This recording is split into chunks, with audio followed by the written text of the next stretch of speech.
Hi, this is Jim Lyon, the host of the All That to Say podcast.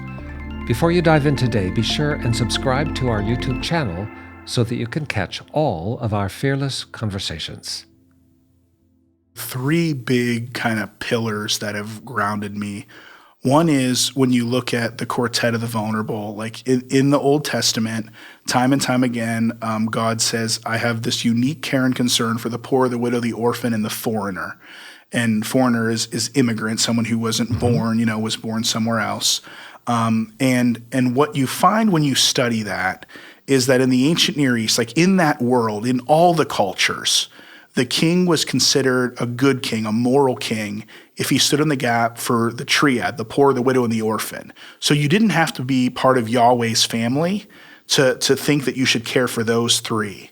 But there's this unique thing that God does where he calls his family and says, there's this other group that everyone else is going to think is a threat, is dangerous, is a burden, and I want you to love them. Deuteronomy 10, I am the God of gods, the Lord of lords. I show no bribery. I can't be bribed. I don't have favorites. I provide for widows and orphans. I love immigrants, so you should too. And I love that because it's, I have all these questions. Why? It's like, follow my lead.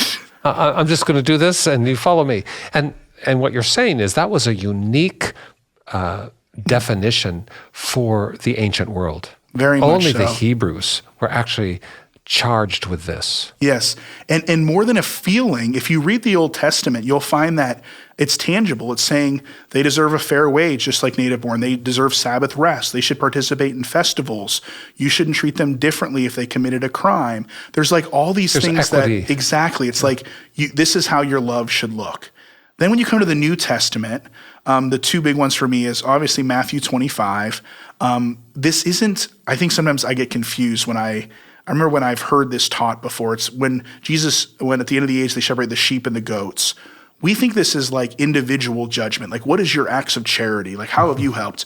But it says that he brings together ethnos. He's bringing together people, like communities, societies, local church communities. And he's saying, I'm looking at you as a group and saying, how did you care for these? And one of them, we say, and you know this, like sometimes language just lacks.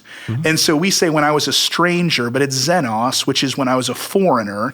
So sometimes when we say, Jesus says, when I was a stranger, you welcomed me, we think, oh yeah, that was like, I didn't know that guy who looked like me. Around the corner. Exactly. Yeah. And yes, love them too, but specifically Jesus is saying, how do you as a group? And I don't know how big ethnos is, but for me, it's like I ask, like, as the Bridge family, as these couple hundred people who call the Bridge their home, how well are we welcoming Jesus? Because we welcome Jesus when we welcome, the poor, the marginalized, and the foreigner. And that, once again, very specific. And it's a really important point, Zach. You're explaining, you're unpacking this famous passage in Matthew's gospel where Jesus is talking about the end of time, the end of age, the judgment day.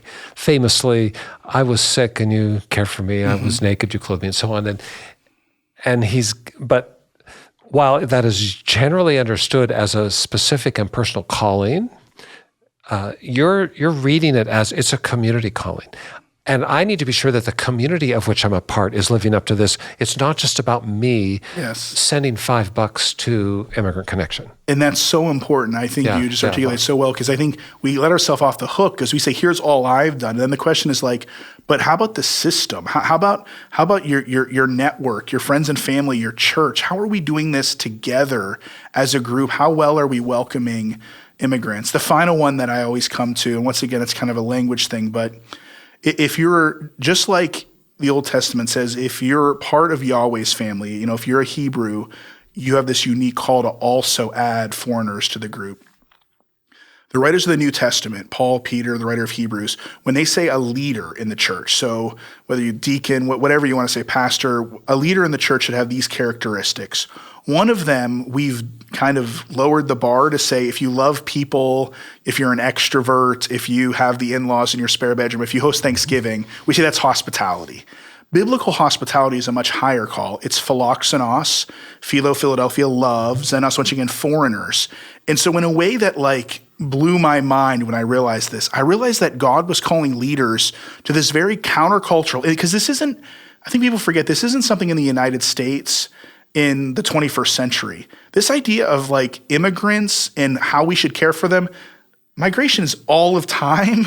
You know, every culture in the world today and historically in the world has struggled with, what do we do with these newcomers? What do we do with these people that speak different languages, eat different foods? Well, aren't like us. Yeah, exactly. And what Jesus says, what the leaders of the church say is like, if you are going to be a part of my team, this should be this amazing gospel kingdom trait that will set you apart.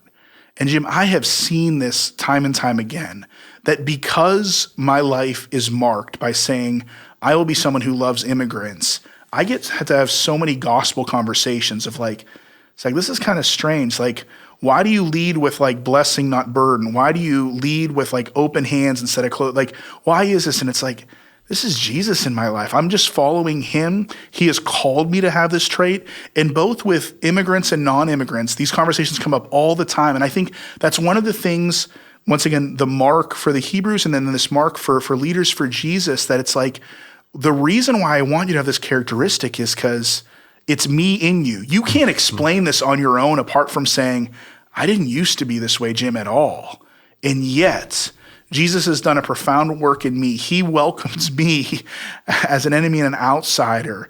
And so he's called me to follow in that. He said, you don't need another reason. You don't need to love immigrants because, you know, they're good for their workforce. They make amazing food. Right. They're really good. It's like, no, just follow my lead. I love them. You do too. You don't need anything else. Just follow my. And so those things help me at least be really rooted in the whole arc of Scripture, saying this should be something that every church should be about. Like, every church doesn't need to open a legal office, but every church needs to welcome immigrants.